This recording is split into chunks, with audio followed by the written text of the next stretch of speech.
Baik, Assalamualaikum warahmatullahi wabarakatuh.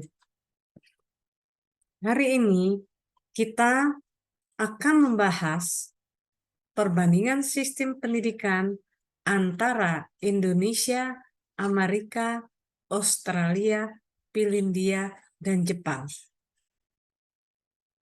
Baiklah, kita baca doa dulu sebelum kita mulai pembelajaran kita. Amin, amin ya robbal amin.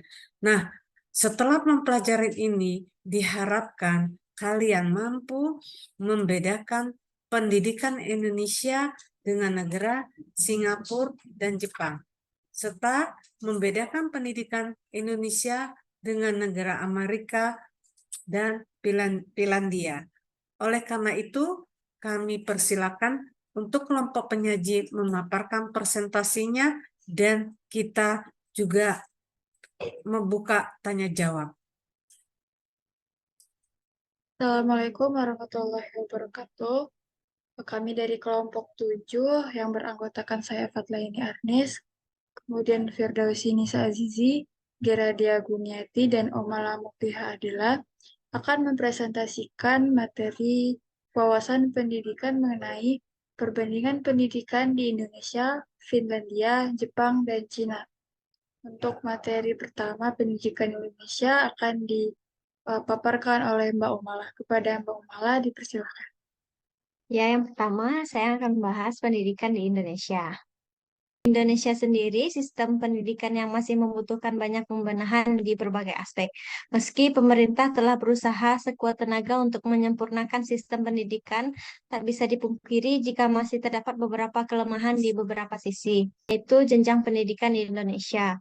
Menurut Undang-Undang Nomor 20 Tahun 2003, Pasal 1 Ayat 8, sistem pendidikan Indonesia memiliki tingkatan yang disesuaikan dengan level perkembangan peserta didik, kemampuan yang ditingkatkan, dan tujuan yang hendak diraih. Berdasarkan peraturan hukum tersebut, jenjang pendidikan dibagi menjadi 3, yaitu 1. Pendidikan dasar, 2. Pendidikan menengah, yang ketiga pendidikan tinggi. Jenjang selanjutnya ini adalah jenis-jenis program pendidikan di Indonesia. Yang pertama itu pendidikan umum. Yang kedua, pendidikan keagamaan. Yang ketiga, pendidikan akademik. Selanjutnya, yang keempat, pendidikan vokasi. Yang kelima, pendidikan kejuruan. Yang terakhir, pendidikan khusus. Selanjutnya, jalur program pendidikan di Indonesia. Menurut Undang-Undang Nomor 20 Tahun 2003 pada Pasal 1 Ayat 7, sistem pendidikan Indonesia menjadi wahana yang dilewati para peserta didik untuk mengembangkan kemampuan diri sesuai dengan tujuan pendidikan. Berikut adalah beberapa jalur pendidikan yang berlaku di Indonesia. Yang pertama itu pendidikan formal. Yang kedua itu pendidikan non-formal, yaitu jalur 3, pendidikan informal, yaitu Selanjutnya yaitu pendidikan di Finlandia. Pendidikan di Finlandia dikenal sebagai sistem pendidikan terbaik di seluruh dunia. Sejak hasil ujian internasional Program Penilaian Pelajar Internasional atau yang dikenal dengan PISA pada tahun 2000, Finlandia telah melakukan ekspor sistem pendidikannya ke negara-negara lain. Sekitar 100 delegasi dari 40 hingga 45 negara di seluruh dunia mengunjungi Kementerian Pendidikan Finlandia untuk mempelajari kunci sukses sistem pendidikan di sana. Pendidikan di Finlandia. Yang pertama yaitu pendidikan prasekolah. Yang pertama pendidikan usia dini, usia 0 hingga 5 tahun. Dan yang kedua pendidikan pradasar, yaitu untuk usia 6 tahun. Yang kedua yaitu pendidikan dasar.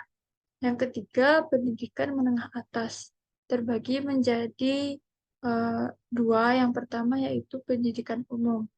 Kemudian yang kedua dari pendidikan menengah atas ini ada pendidikan vokasi. Kemudian yang terakhir yaitu pendidikan tinggi. Selanjutnya kelebihan dari sistem pendidikan di Finlandia. Sedangkan inovasi yang bisa diambil bagi Indonesia itu yang pertama usia masuk sekolah dasar. Kemudian sistem penilaian pembelajaran, sistem penilaian akhir sekolah, mengajar guru. Saya akan mencoba melanjutkan dan menjelaskan tentang apa sih dan bagaimana sih sistem pendidikan di negara Jepang. Negara Jepang ini menganut sistem pendidikan dalam 2 periode. Jadi terbagi menjadi 2, yaitu sebelum adanya Perang Dunia Kedua dan setelah Perang Dunia Kedua. Nah, kebijakan pendidikan di negara Jepang itu ada 5 sistem. Yang pertama ada legalisme, yang kedua ada administrasi yang demokratis, yang ketiga ada netralitas, yang keempat ada penyesuaian dan penetapan kondisi pendidikan, dan yang kelima ada desentralisasi. Nah, struktur dan jenis pendidikan di negara Jepang.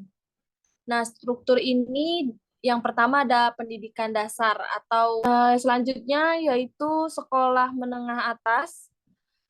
Nah, yang terakhir itu pendidikan tinggi. Kurikulum dan metodologi pembelajaran di negara Jepang ini diawasi oleh the Board of Education yang terdapat pada tingkat prefektur dan munipal. Nah, untuk sistem ujian kenaikan kelas dan sertifikasi, jadi di Jepang itu tidak ada ujian naik kelas. Semua anak naik kelas. Oke, kali ini saya akan menjelaskan tentang bagaimana pendidikan di negara China atau Tiongkok. Nah, sistem pendidikan di Tiongkok ini ada berbagai macam, antara lain ada basic education, technical and vocational education, higher education, dan pendidikan non-formal. Nah, perbandingan pendidikan Tiongkok. Nah, yang pertama itu sistem pendidikan Tiongkok itu lebih terbuka. Nah, yang kedua itu terdapat undang-undang Sisdiknasnya di Tiongkok yang mewajibkan anak umur 6 tahun mengikuti pendidikan dasar tanpa dipungut biaya. SD di negeri Tiongkok ini mencapai 400.000 kalau untuk SD-nya. Yang keempat itu terdapat relasi guru dan murid yang berjalan demokratis, yaitu yang kelima terdapat guru juga mendapatkan tempat istimewa di Beijing. Penghasilan itu sudah memadai sehingga terima kasih dari kelompok kami.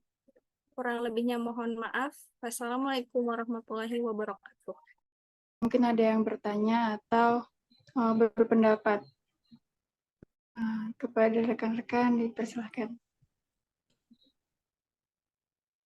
Saya bertanya dulu, yang ingin saya tanyakan itu bagaimana pendekatan pengajaran dan pembelajaran di Indonesia dibandingkan dengan ketiga negara tersebut. Ibaratnya ini pola pendekatan yang dilakukan oleh negara, perbandingan Indonesia dengan ketiga negara ini. Untuk secara proses belajar mengajarnya, dari sisi proses belajar mengajar, di Finlandia itu tidak selama jam pelajaran di Indonesia.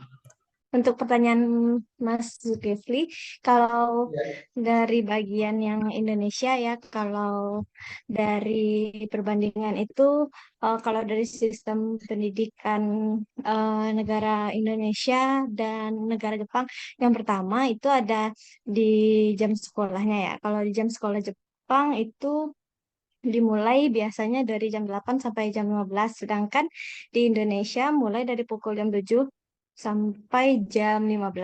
Jepang itu sangat menghargai profesi guru. Jadi yang kita tahu kan sekarang itu guru kalau di Indonesia gajinya kurang memadai ya, Bu. Kalau di Jepang itu sangat-sangat dihormati. Jadi gaji guru di Jepang itu mulai dari sekitar 30 juta sampai 45 juta rupiah, dan itu belum termasuk tunjangan atau extra salary lainnya. Di mana-mana diutamakan guru. Seperti di Malaysia aja mereka semua tenaga pengajar sekolah dia mengajak orang Indonesia untuk berpartisipasi di negaranya. Begitu mereka sudah jadi semuanya balik lagi ke Malaysia, kita dibalikkan lagi ke Indonesia. Baiklah, alhamdulillah kita telah membahas tentang perbandingan sistem pendidikan antara Indonesia Amerika Serikat, Australia, Finlandia, Jepang, dan Singapura. Untuk itu, kita akhiri pertemuan kita dengan mengucapkan Alhamdulillahirabbil alamin. Wassalamualaikum warahmatullahi wabarakatuh.